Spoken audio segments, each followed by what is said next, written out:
સુરતના ભેસ્તાન વિસ્તારમાં હત્યાની ચોંકાવનારી ઘટના સામે આવી છે। રાહુલ પાટીલ નામના 33 વર્ષના યુવકની ઘાતકી હત્યા કરવામાં આવી છે। મૃતકની માથાના ભાગે બોથડ વસ્તુ વડે મારીને હત્યા કરવામાં આવી હતી। એક મિત્રએ બીજા મિત્રની હત્યા કરતા ભેસ્તાન વિસ્તારમાં ચકચાર મચી ગઈ હતી।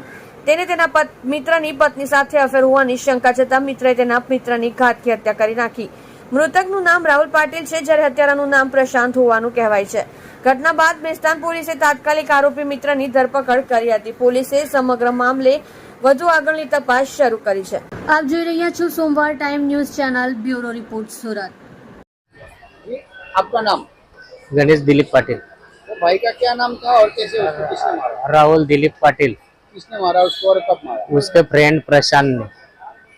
कुछ कारण और कोई मैटर था उनका, वो उसका फ्रेंड था, उसकी वाइफ पर उसका वो प्रशांत का कोई मैटर था। ये क्या करता था गणेश? ये अपने टेक्सटाइल मार्केट में, रघुकुल मार्केट है ना, वहाँ पे होल्डिंग का काम करता था, मार्केट दुकान में। उसका रहने कहाँ पे? ये नवागाम डिंडोली नवरत्न नगर में। उसकी शादी हो गई और उसके बच्चे उसको अभी उसकी वाइफ प्रेग्नेंट है, बच्चे नहीं है। कितने साल का है? कौन? ये 33 साल।